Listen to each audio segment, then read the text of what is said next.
নমস্কার। কথাকলির আসরে তোমাদের সবাইকে স্বাগত।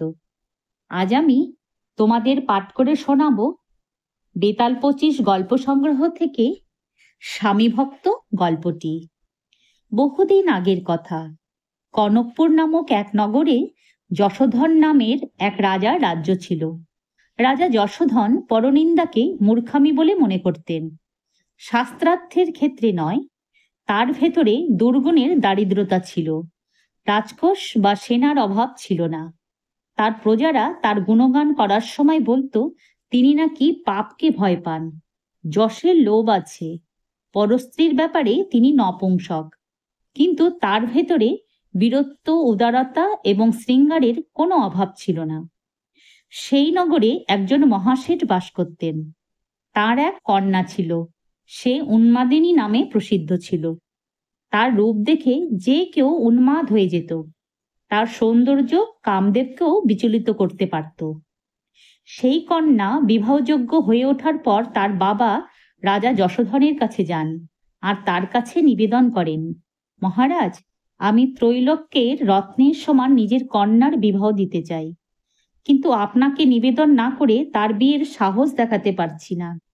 এই বিশ্ব সংসারের সমস্ত রত্নের স্বামী আপনি, সুতরাং তাকে স্বীকার করে আমাকে অনুগৃহীত করুন বা অস্বীকার করে দিন। বণিকের কথা শুনে রাজা তার কন্যার শুভ লক্ষণগুলি দেখার জন্য কয়েকজন ব্রাহ্মণকে তার বাড়িতে পাঠান। ব্রাহ্মণরা সেখানে যাওয়ার পর যেই না তিলকের অপূর্ব রূপের অধিকারী কন্যা দেখতে পান, তখনই তাদের মন চঞ্চল হয়ে ওঠে। কিন্তু তারা বহু কষ্টে নিজেদের সংযত করে আর ভাবে, যদি মহারাজ এমন কন্যাকে বিবাহ করেন তাহলে তার রাজপাট নষ্ট হয়ে যাবে, কারণ এমন রূপবতী কন্যাকে দেখে রাজা মুগ্ধ হয়ে যাবেন ও কোনো কাজে মন বসবে না। তাই তারা ঠিক করে সেই কন্যা যে সুলক্ষণা তা রাজাকে তারা জানাবে না। নিজেদের মধ্যে আলোচনা করে তারা রাজার সামনে গিয়ে উপস্থিত হয়। রাজার সামনে দাঁড়িয়ে ব্রাহ্মণরা জানান, রাজন, ওই কন্যা তো কুলক্ষণ যুক্ত। সেই কথা শুনে রাজা বণিকের কন্যাকে স্বীকার করতে রাজি হন না।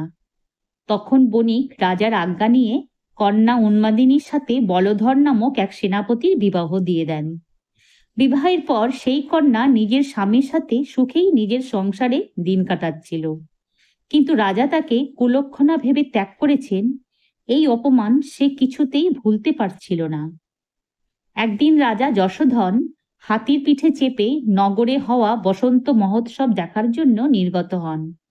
তখনই বাড়ির ছাদে দাঁড়িয়ে থাকা উন্মাদিনীর দিকে চোখ যায় তার। তাকে দেখে রাজার মনে কামাগ্নির আগুন জ্বলতে শুরু করে। কামদেবের বিজয়া শাস্ত্রের সমান তার সৌন্দর্য রাজার মনে গেঁথে যায়। আর চোখের পলকে রাজা নিজের জ্ঞান হারান। তার সেবকরা তাকে নিয়ে রাজধানীতে ফিরে আসেন। জিজ্ঞাসাবাদের পর তিনি জানতে পারেন এটা সেই কন্যা যাকে তার কাছে নিবেদন করা হয়েছিল, কিন্তু তিনি তাকে ত্যাগ করেছিলেন। যে ব্রাহ্মণরা তাকে কুলক্ষণযুক্ত বলেছিল, তিনি তাদের দেশ থেকে বার করে দেন। রাজা দিন রাত সেই কন্যার জন্য উৎকণ্ঠা বোধ করতে শুরু করেন। যত দিন যাচ্ছিল তিনি ততই দুর্বল হয়ে পড়ছিলেন। কিন্তু লজ্জায় তিনি কিছুতেই নিজের মনের কথা কারোর সামনে প্রকাশ করতে পারছিলেন না। কিন্তু তার অবস্থা দেখে তার বিশ্বস্ত কিছু মানুষ তার কি হয়েছে জানতে চাইলে তখন তিনি নিজের মনের সমস্ত কথা তাদের বলে ফেলেন। সব কথা শোনার পর তারা বলে, রাজন, এত দুঃখ পাওয়ার কি প্রয়োজন?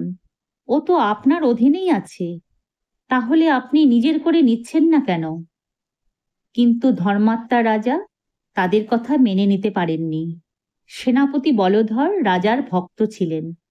তার কানে সেই কথা যাওয়ার পর তিনি রাজার সামনে এসে তার চরণে মাথা নত করে বলেন, রাজন, আপনার এই দাসের স্ত্রী আপনার দাসী, সে পরস্ত্রী নয়। আমি নিজে তাকে আপনার সেবায় নিযুক্ত করছি, আপনি তাকে স্বীকার করুন।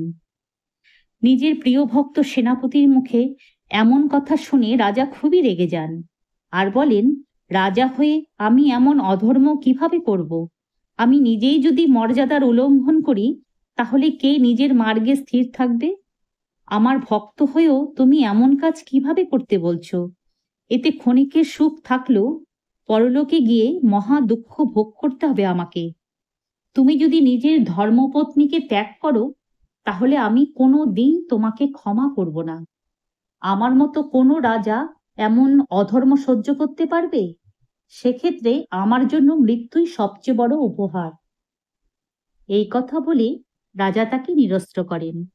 নগর ও গ্রামের লোকেরা এসেও রাজার কাছে বহু প্রার্থনা করেন, তখনও দৃঢ় প্রতিজ্ঞ রাজা তাদের কথা শোনেন না। এদিকে ওই কামনার জ্বালায় ধীরে ধীরে রাজার শরীর দুর্বল হয়ে যাচ্ছিল। শেষ পর্যন্ত নিজের যশ অক্ষুণ্ণ রেখে এই পৃথিবী থেকে চলে যান তিনি। তার মৃত্যু শোক কিছুতেই মেনে নিতে না পেরে সেনাপতিও আগুনে প্রবেশ করে নিজের প্রাণ ত্যাগ করেন। আসলে তার প্রভুর এমন মৃত্যু মেনে নিতে পারছিলেন না তিনি। বেতাল এমন আশ্চর্যজনক কাহিনী শোনানোর পর রাজা বিক্রমাদিত্যকে জিজ্ঞাসা করে, রাজন, এবার বলুন, সেনাপতি ও রাজার মধ্যে কে অধিক দৃঢ় চরিত্রের অধিকারী? উত্তর জানা সত্ত্বেও যদি আপনি এই প্রশ্নের উত্তর না দেন, তাহলে এক্ষুনি আপনার মস্তক টুকরো টুকরো হয়ে যাবে। বেতালের প্রশ্ন শুনে রাজা বিক্রমাদিত্য নিজের মৌনব্রত ভঙ্গ করতে বাধ্য হন। তিনি বলেন, বেতাল, এই দুজনের মধ্যে রাজা ছিলেন অধিক দৃঢ় চরিত্রের অধিকারী। এই উত্তর শোনার পর বেতাল জিজ্ঞাসা করে, আচ্ছা রাজন, তাদের মধ্যে সেনাপতি অধিক দৃঢ়চেতা কেন ছিল না? তার স্ত্রী ছিলেন অসাধারণ সুন্দরী। দীর্ঘ সময় ধরে তার সাথে সুখে সংসার করার পর তিনি সেই স্বাদের কথা জানতেন। তা সত্ত্বেও তিনি এতটাই প্রভুভক্ত ছিলেন যে নিজের স্ত্রীকে রাজার হাতে তুলে দিতেও দ্বিধা করেননি। আর রাজার মৃত্যুর পর তিনি নিজেও আগুনে ঝাঁপ দিয়ে মৃত্যুবরণ করেন।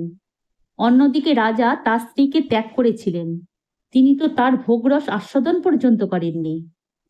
বেতালের মুখ থেকে এমন কথা শোনার পর বিক্রমাদিত্য হেসে বলেন, বেতাল, তোমার কথা ঠিক, কিন্তু এতে এত আশ্চর্য হওয়ার কি আছে? সেনাপতি ছিলেন কুলীন বংশের, তিনি তো নিজের প্রভুর প্রতি ভক্তি দেখিয়েছিলেন, সেটাই ছিল তার কর্তব্য। কারণ সেবকের কর্তব্যই হলো নিজের প্রাণ দিয়ে প্রভুকে রক্ষা করা। কিন্তু রাজা তো মদমত্ত হাতির মতো নিরঙ্কুশ হন। যখন তার ভেতরে কোনো কিছু জয় করার নেশা চেপে বসে, তখন তো তিনি ধর্ম মর্যাদা সব ভুলে যান, কোনো শৃঙ্খলাই মানতে পারেন না। নিরঙ্কুশ চিত্তযুক্ত রাজাদের বিবেক অভিষেকের জলের সাথে তেমনভাবেই ধুয়ে যায়, যেমনটা দেখা যায় বন্যার সময়। বন্যার জল যেমন সবকিছু ধুয়ে মুছে নিজের সাথে নিয়ে চলে যায়। ঝড়ের বেগে যেমন মশা মাছি ধুলোকণা উড়ে যায়, তেমনি বৃদ্ধরাও নিজেদের জ্ঞানে শাস্ত্রের অর্থ দূরে ঠেলে দিতে পারে। ছাতা যেমন রোদকে ঢাকতে সাহায্য করে, তেমনি সত্যকেও ঢেকে দেওয়া যায়। বৈভবের আলোয় যাদের চোখ ধাঁধিয়ে থাকে, তাদের চোখ কখনো সঠিক পথ দেখতে পারে না। বহু রাজা জগৎ জয় করেছিলেন, তা সত্ত্বেও তাদের মন কামনায় ভরে উঠেছিল। তখন তাদের বহু বিপত্তির মুখে পড়তে হয়। এই রাজাও পৃথিবীর একচ্ছত্র শাসক হয়ে উঠেছিলেন, তা সত্ত্বেও তিনি লক্ষ্মীর মতো চঞ্চলা হয়ে ওঠেননি। নিজের প্রাণ দিয়ে ধর্মের রক্ষা করেছিলেন তিনি, অথচ কুপথে অগ্রসর হননি। তাই তাকেই আমার অধিক দৃঢ়চেতা বলে মনে হয়েছে। সঠিক উত্তর শুনে বেতাল খুবই সন্তুষ্ট হয়ে যায়, কিন্তু মৌনব্রত ভাঙার জন্য রাজা বিক্রমাদিত্যকে দণ্ডভোগ করতে হয়। বেতাল বন্ধনমুক্ত হয়ে অদৃশ্য হয়ে যায় এবং পুনরায় নিজের শিশু গাছে ঝুলতে শুরু করে। যদি তোমাদের আজকের এই গল্পটি ভালো লেগে থাকে, তাহলে একটা লাইক ও আমার এই চ্যানেলটিকে সাবস্ক্রাইব করে দিও, যাতে তোমাদের জন্য আরো অনেক নতুন নতুন গল্প নিয়ে আসতে পারি। ধন্যবাদ।